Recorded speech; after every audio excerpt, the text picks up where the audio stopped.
before I introduce him, I'll just briefly tell you a little bit about the Ash Institute seminars, which come, we have sort of three series, one in democratic strands and authoritarian regimes, one in innovations and democratic participation, and one in democracy and immigration. Our first set of flyers went out with them all mixed up together, so you may not have understood that there were three themes, but there are three separate themes. And Larry Diamond could speak, I'm sure, on all three of them. That's how broad he is. But let me introduce him now. We're really delighted to have him here today. Larry is a senior fellow at the Hoover Institution and a professor in political science and sociology at Stanford.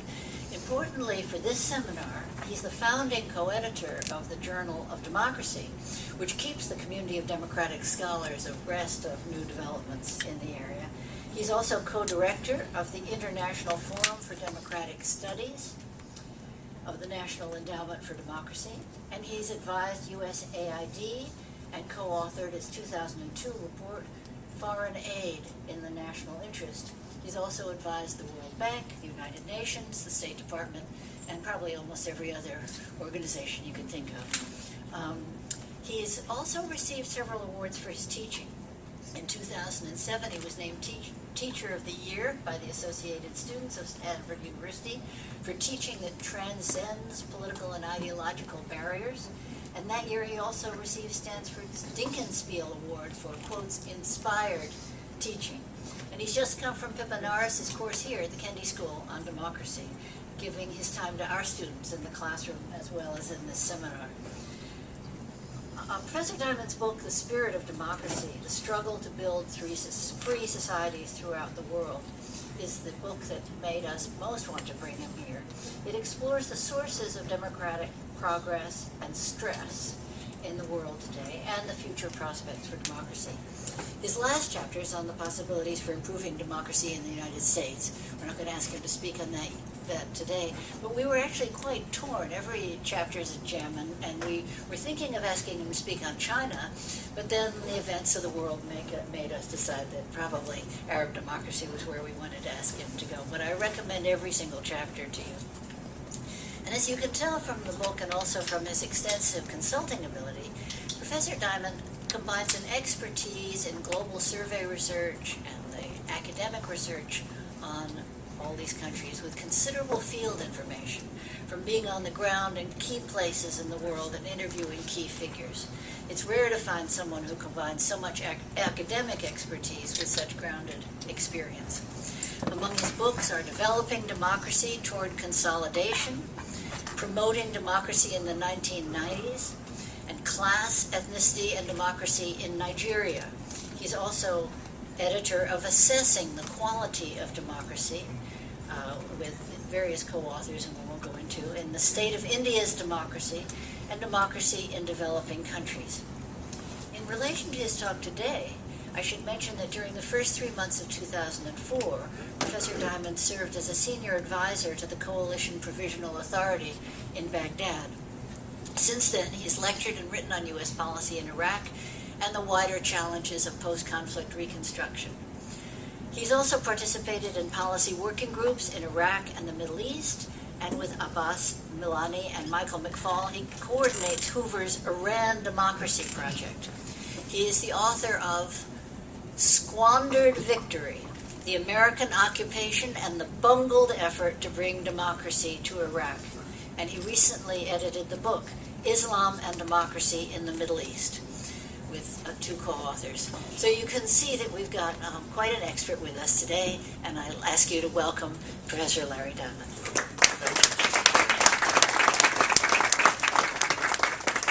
Well, thank you. I appreciate the warm introduction. I appreciate being able to be a part of the evolving work of the Ash Institute.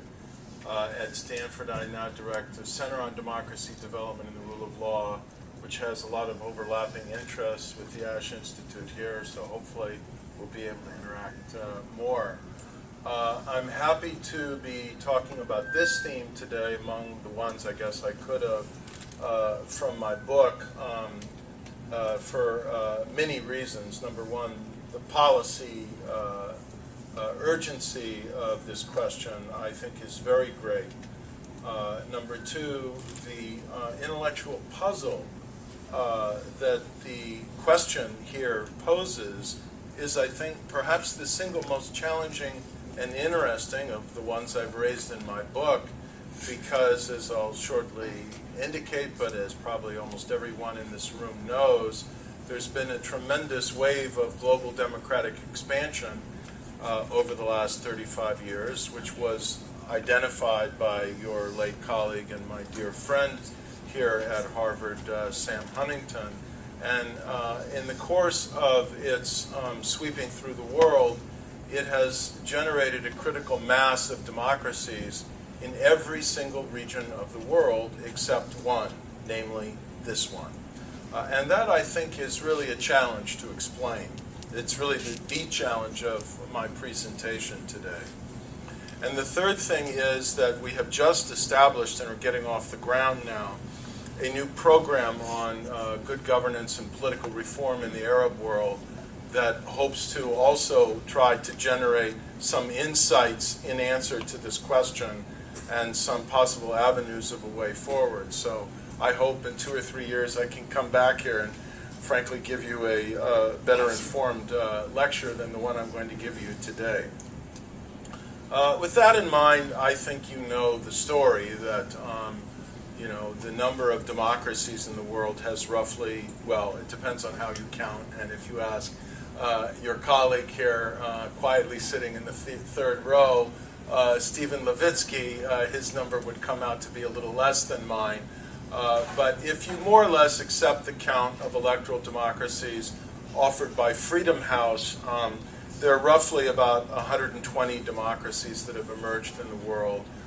Even if you apply somewhat more rigorous coding standards, there's been a very dramatic increase by 2.5 or 3 times in the number of democracies in the world over the last 3 decades. By this standard, which counts as electoral democracies, all countries that choose their leaders and can replace their leaders in free and fair elections with a reasonably level playing field to determine who wins elections. I count that some 97 countries have made transitions to democracy during this period, and there were roughly about 40 countries that were democracies when this began. This is a chart that breaks down these into categories. And now my point, that there has emerged during this period a critical mass of democracies in every single region of the world but one. Again, depending on how you count, you could count as many as 31 of the 33 states of the Western Hemisphere now, south of the United States, that is Latin America and the Caribbean, as meeting at least some minimal standard of electoral democracy. Whether it's 29 or 31, it's most of them.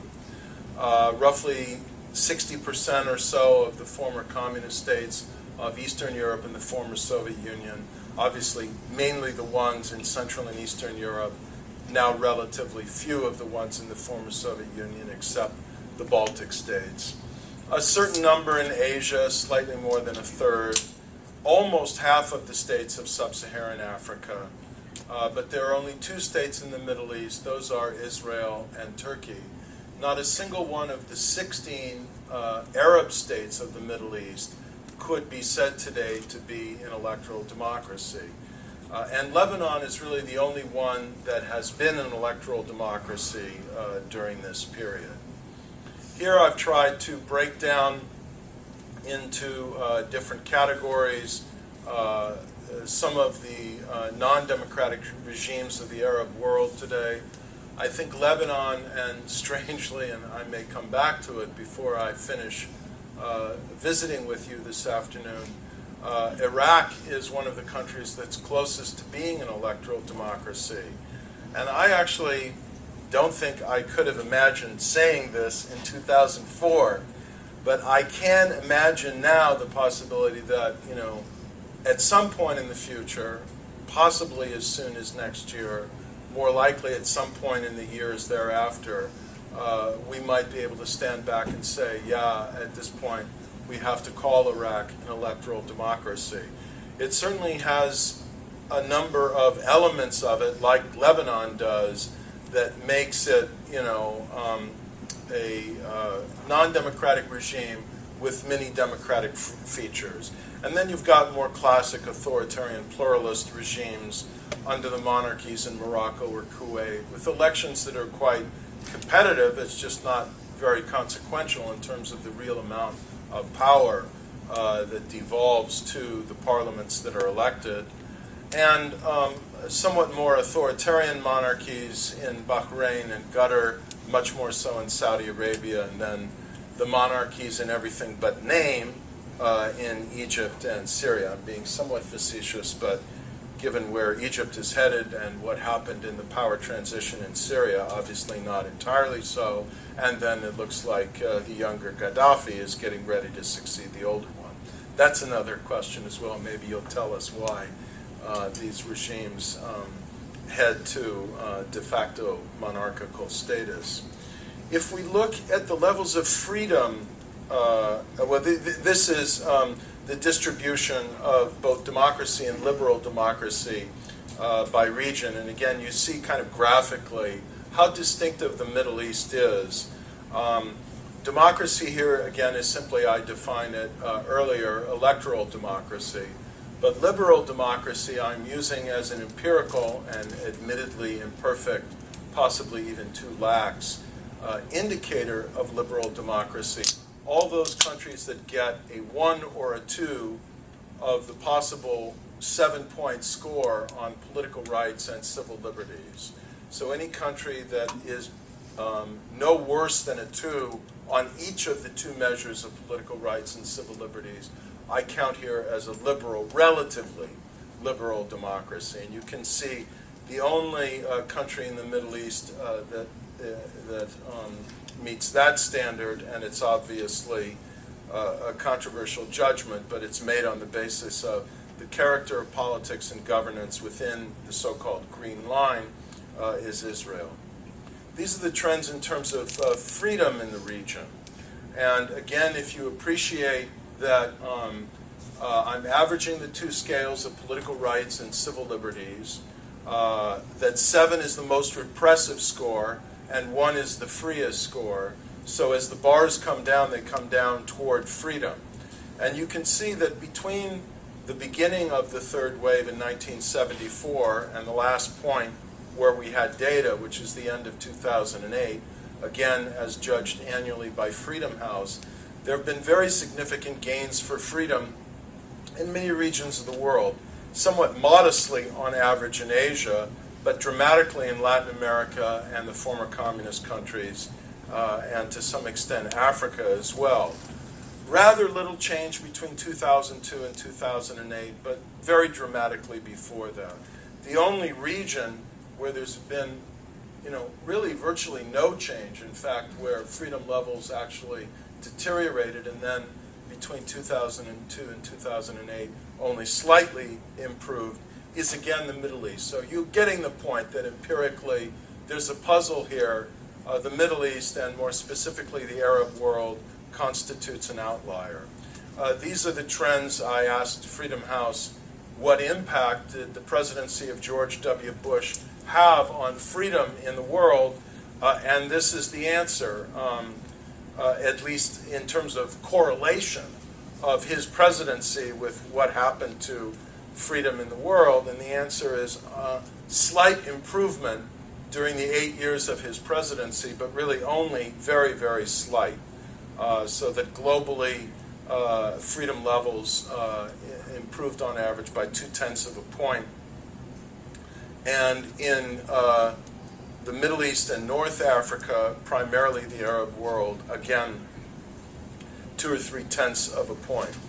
So now the question, I think I've established more or less the obvious, that the Arab world is an outlier here in terms of the political trends.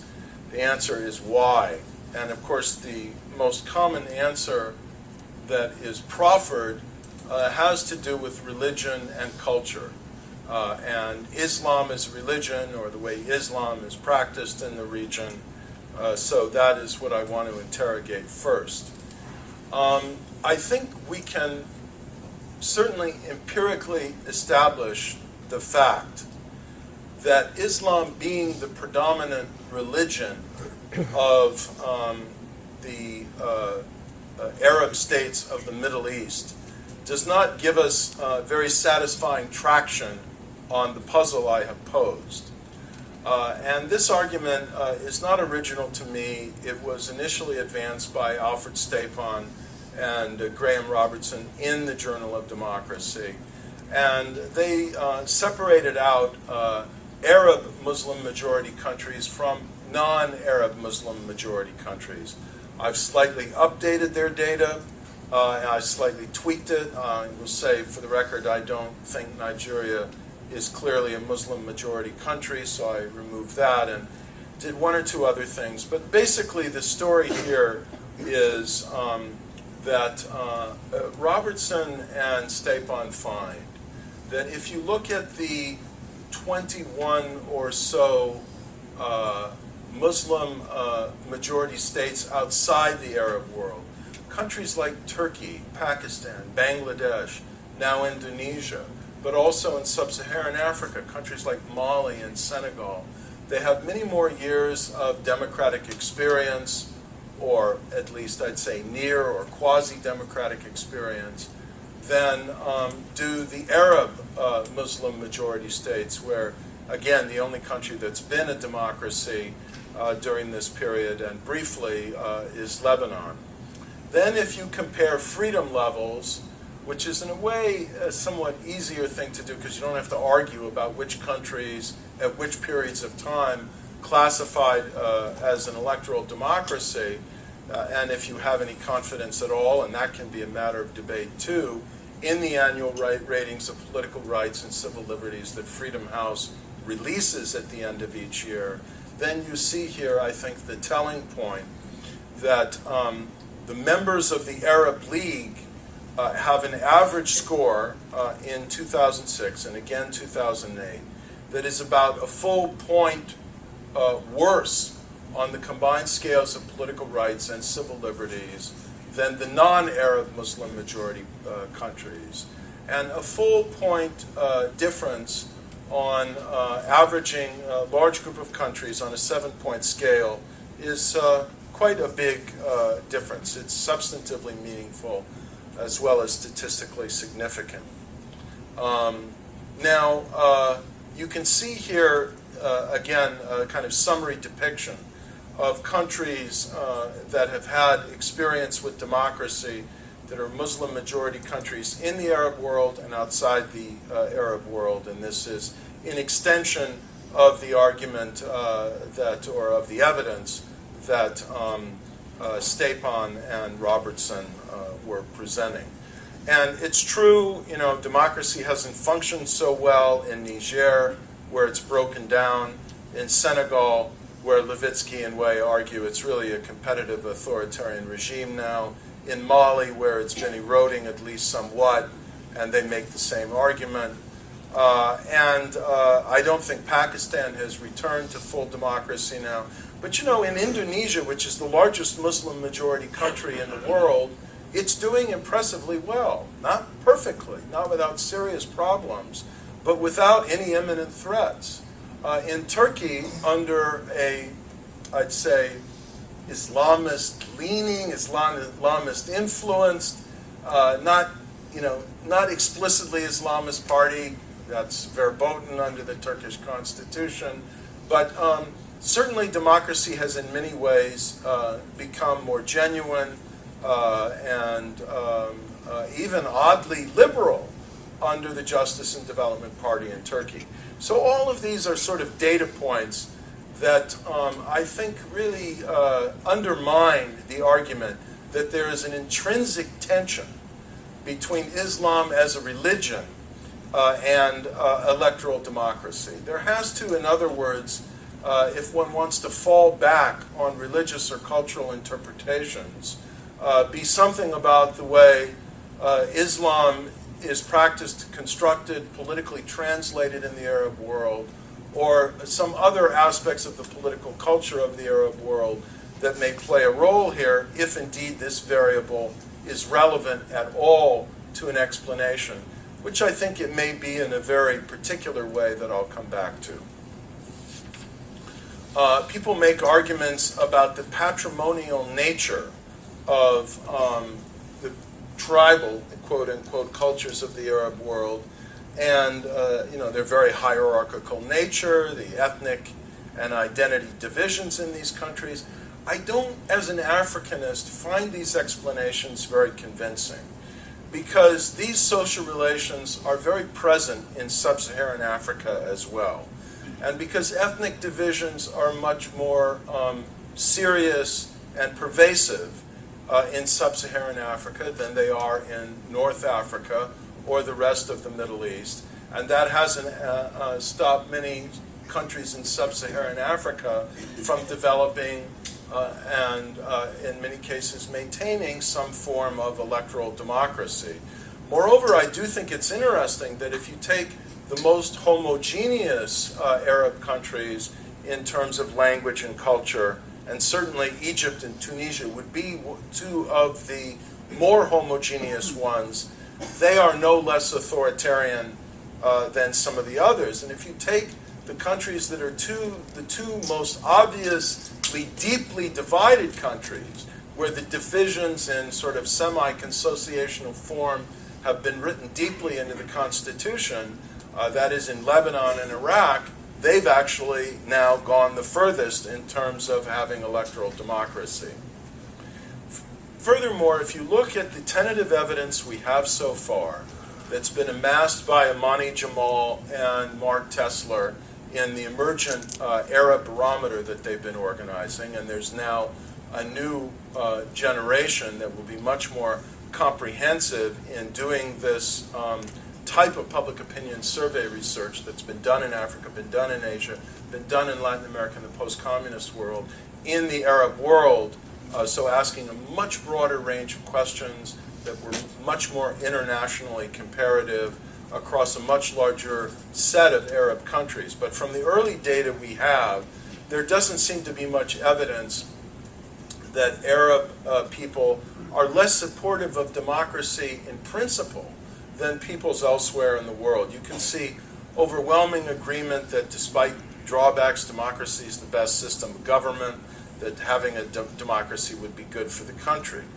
However, when you do what Tesler and Jamal did, which is break up supporters of democracy on these very general value orientations into two groups, those who think that this is the question they used to bifurcate their sample, those who think that men of religion, this is the way the question was worded, should have influence over politics, and those who disagree with that statement, then you find an interesting divergence. And that is, in several samples, 3 here, and I'll show you Jordan in a moment, supporters, the 80 to 85 or 90% of the public who say that they support democracy, split fairly dramatically between having some kind of image of democracy that has a significant influence of religious clerics in one way or another, and those who seem to want a more purely secular democracy. And the supporters of democracy, when these surveys were done a few years ago, seem to be more or less evenly divided. Here now you can see what they found in Jordan in 2006. On this axis you see those who believe that democracy is the best system, strongly or very strongly agree with it, those who are not so strongly in favor of that, and then men of religion should have influence in government, agree or disagree. And so this is a kind of paradigmatic decomposition of public opinion that I suspect, would travel across many boundaries in the Arab world. Overwhelmingly, democracy as a general principle is supported, but there seem to be different conceptions of what democracy is. And a good portion of the sample have in mind some more religious conception of democracy. Now, the real question that Tesler and Jamal, in my opinion, cannot answer with the data they have at the moment, but I think they will with later rounds of the data that probe deeper on these issues, is to what extent the 43% of their sample in Jordan that fell in this box in 2006 have in mind basically an Islamic government that has democratic features to it, or a democratic government that has Islamic features to it. And my hypothesis, which I can only offer as a hypothesis based on the data we have so far, is that, well, first of all, I think there's will be over time some fluidity possibly to these categories, but more so that I think some of the people among this 43% really, democracy matters to them more than this. And a significant other element of this 43%, having an Islamic government matters to them more than having a popularly elected government. And which is the balance, I don't know, but you can see it would have a big impact in determining how democratic Jordan might be if it had the chance to evolve in that way without monarchical freezing and veto of political evolution. This is what Tesler and Jamal conclude on the basis of the data they have amassed so far from public opinion. That there is broad popular support for democracy, that most people they have surveyed in the Arab world do not show evidence of believing that democracy is a Western form of government that is incompatible with Islam, that support for democracy doesn't necessarily mean secular democracy, but then we don't know what it does mean, and that there's, as you saw, a fairly even division between an Islamic orientation and a secular orientation on these questions. So I will admit, I'm not going to answer the question I posed today in a decisive way. I don't think we have enough evidence to do it. And in any case, look, I'm not an expert on the Arab world, so all I can do as a comparativist is reflect on where the data seem to be leading and offer some tentative judgments and perhaps some refined hypotheses. But I think that on the basis of the survey evidence, it's hard to argue that there are no political, cultural grounds or scope for democratic development in the region. I think that blaming it on mass political culture is a very difficult thing to do, and not one that I find particularly persuasive.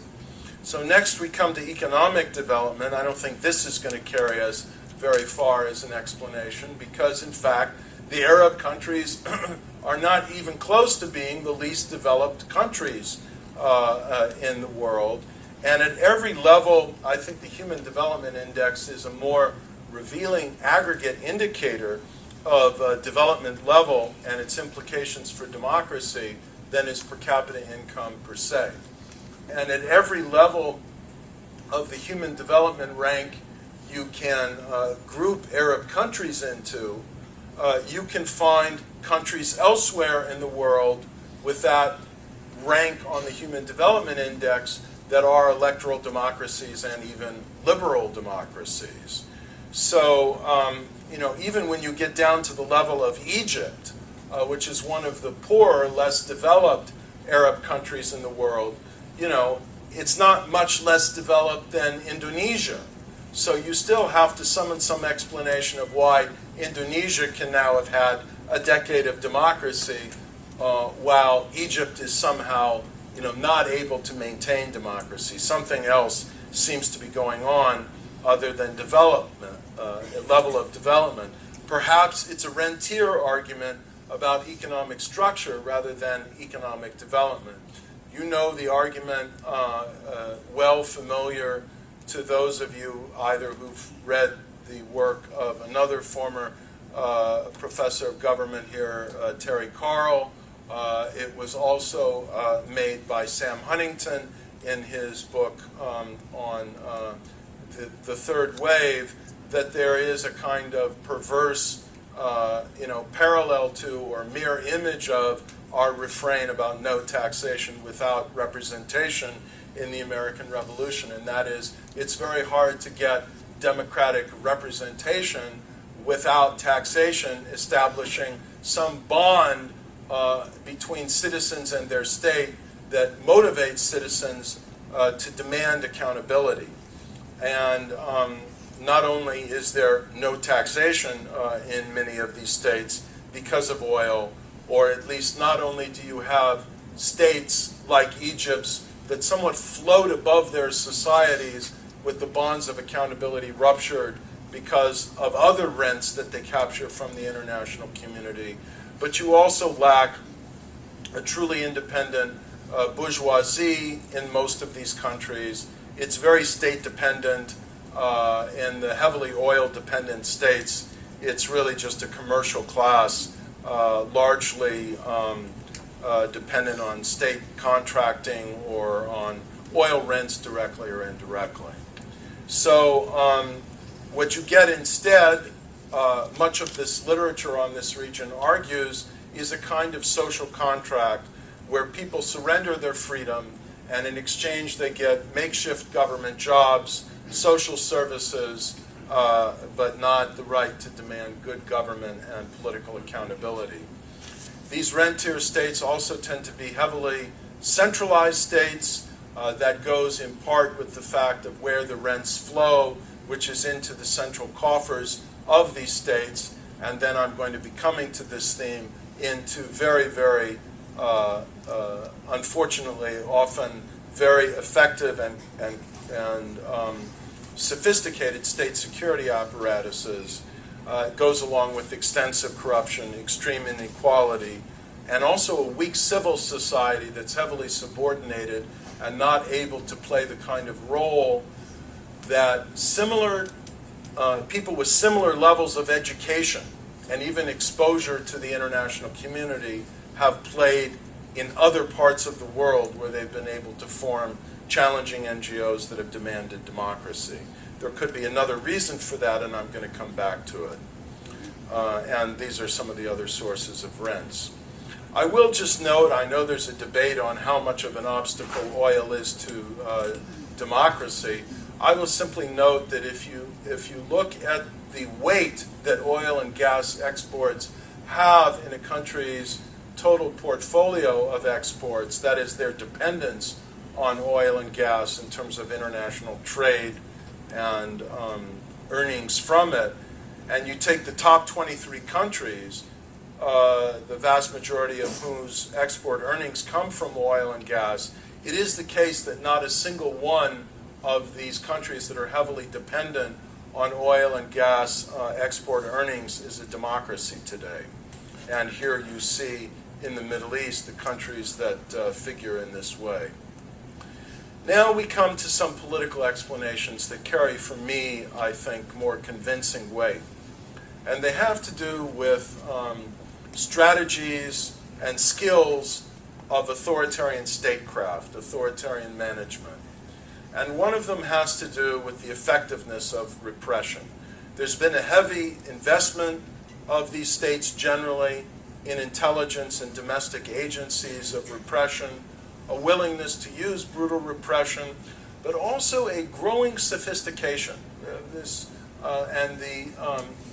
element of it looks very large in the literature on these regimes, that it is precisely the fact that they have become so sophisticated and so skilled at consultation, co-optation, neutralization, and the dangling forth periodically of prospects of democratic opening, modest political concessions, that relieves them from having to constantly deploy relentless repression and enables them to hone it better, target it better, divide different actors, and do a kind of dance of what my colleague and co-editor of that book on Islam and Democracy in the Middle East, Dan Brumberg, calls, and others in the field, tactical liberalization. So these regimes treat their politics as like a huge pair of lungs that breathes out and allows open political space, greater freedom, greater pluralism, greater challenging. Then things get too dangerous. People misconstrue the purpose of this liberalization or expansion of space, and then the lungs breathe in and contract. The usual suspects are rounded up. Ayman Noor spends some time in prison. The lesson is sent to anybody else who would have the temerity to challenge Hosni Mubarak or the son that he is grooming to succeed him for the presidency, that if you do something that rash and stupid, you will pay a price, whereas if you simply go along with the window dressing of a multi-party system, the regime will leave you alone. So I think this is, what weight I can give it now, I can't tell you, but I think, in my opinion, this is a prominent part of the explanation for this. Part of the statecraft, actually, is knowing how to manipulate the rules in very sophisticated ways. Look at how electoral districts are drawn in Jordan, and you'll see very imaginative and fairly, frankly, shameless rigging of the allocation of people to different electoral districts to favor the tribes that are loyal, the Jordanian tribes that are loyal to the king, and to systematically disfavor and underrepresent the more urban and Palestinian districts. And there are other schemes that are used in other places to rig the game in favor of the regime, even though the consequences of winning an election in a place like Morocco, or even more so Jordan, are not the ability to really decide policy. There are a variety of techniques that are used to keep opposition forces divided through co-optation, through the manipulation of fear, and through dividing people who play the electoral game and those who boycott it. And if you neutralize enough moderate opposition out of co-optation, repression, fear of the Islamic alternative or whatever it might be, then you do succeed at dividing and ruling.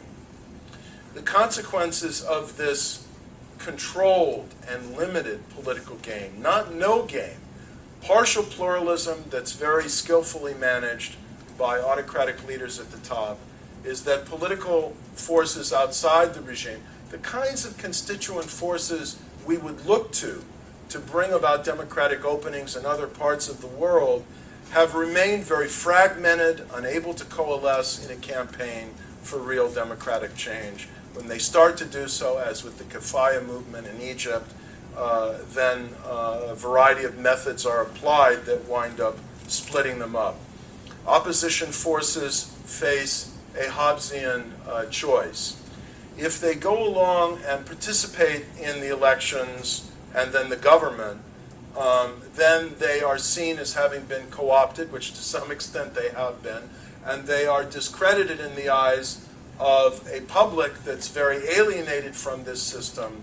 And in many countries in this region, I'd say most of them, not just Egypt, look at the turnout in Morocco as well in the recent election, and you'll see the point, they kind of lose popular support. On the other hand, if they boycott the system and stand outside it, then they're completely powerless, and it doesn't look like that's going to bring about change either.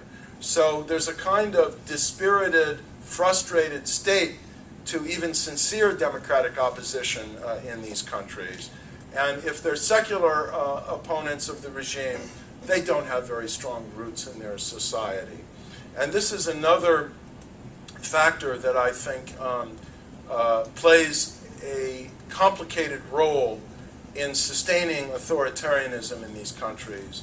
The one opposition force, as a rule in these countries, and of course there's quite a bit of variation across them, that has extensive roots in the society and a strong ability to mobilize in civil society, are varieties of Islamist political parties and organizations.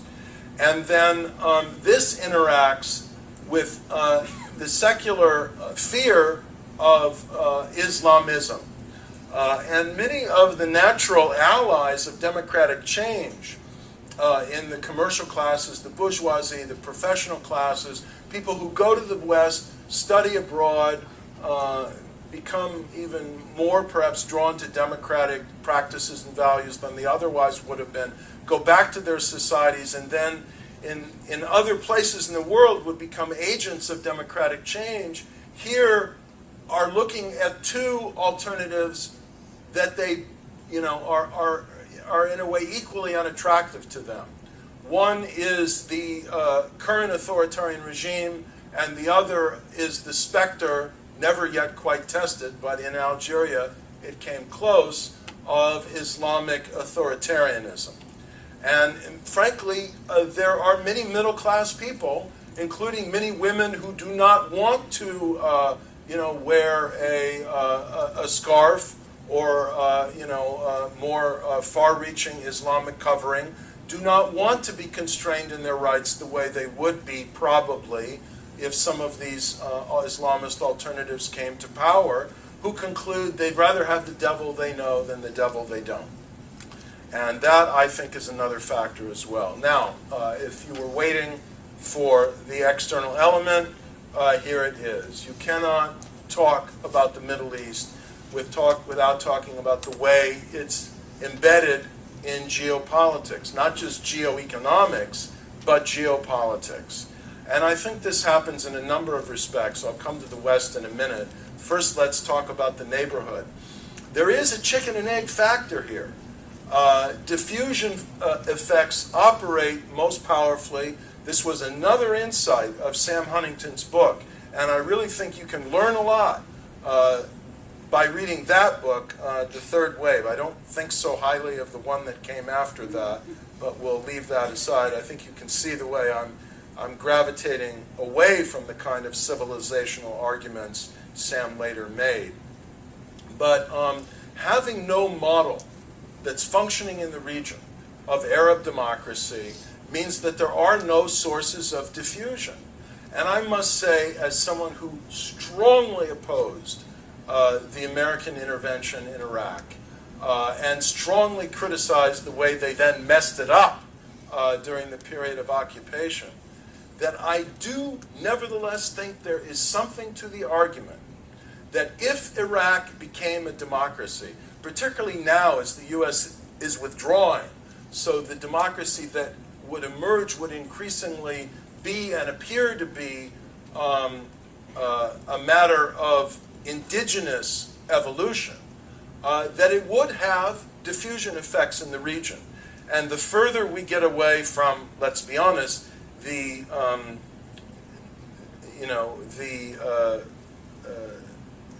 difficult and, in a way, damned nature of the conception of this regime change, the more that the diffusion will be not the neo-colonial American intervention, but the fact of the democracy that's actually working on the ground in Iraq, if it happens.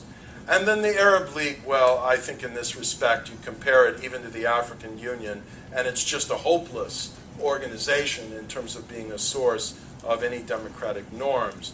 There is diffusion going on, there is cooperation going on, but it's a cooperation of authoritarian regimes who are happily and effectively sharing with one another their techniques of repression and their intelligence on their own troublemakers with one another. Now we've got the fact of the other actors in the world community, like the United States and Europe, who are also eager to share intelligence and then look the other way while these regimes use our military equipment, use our money, use our political tacit support or explicit support to repress their own populations and survive. And it's not just flows of oil money or flows of billions and billions of dollars of economic assistance to Egypt and European Union assistance to Morocco and Tunisia and so on.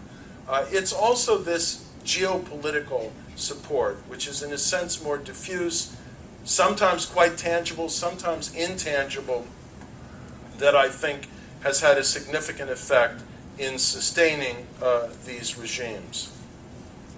Finally, I think it's finally, but I don't remember, we'll see in a minute, I think the Arab-Israeli conflict has been an obstructing factor here. It hangs like a fog over the politics of the region, and regimes are able to use it to deflect attention from their own failings. I mean, I'm not going to talk about how to solve the Arab-Israeli conflict today for obvious reasons. It's a very depressing situation, and I think the notion that, by democratizing Iraq, you would somehow unlock the Arab-Israeli conflict is so absurd as to hardly need further commentary. I think if you could get a breakthrough on this conflict, even a modest breakthrough of freezing bad behavior on each side and beginning to make some concessions toward a two-state solution, it could create a more favorable climate for democratization in the region. But the current climate is one that serves the interests of Arab authoritarian regimes.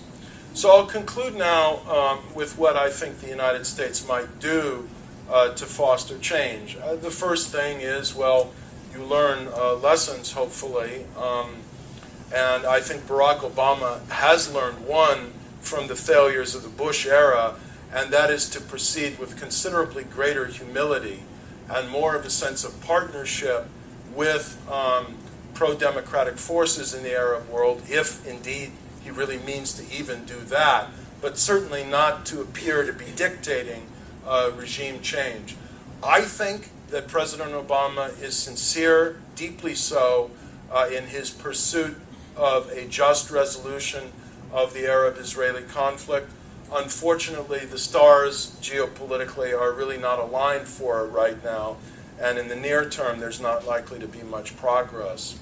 I think we've learned that these countries are different. I've largely grouped them together, but they've got a lot of distinctions among them, and so we need very specific strategies for whatever we could do. I'll just give you one example. One thing I learned when I was in Egypt is, I actually learned this in Iraq to my shock as well there, is that there was in each of these countries, obviously, much more in Egypt, but even to some extent under Saddam in Iraq, some measure of judicial independence. And in Egypt, actually, the judges have been an important constituency pressing out for rule of law reforms and, more constitutionalism, if not democracy.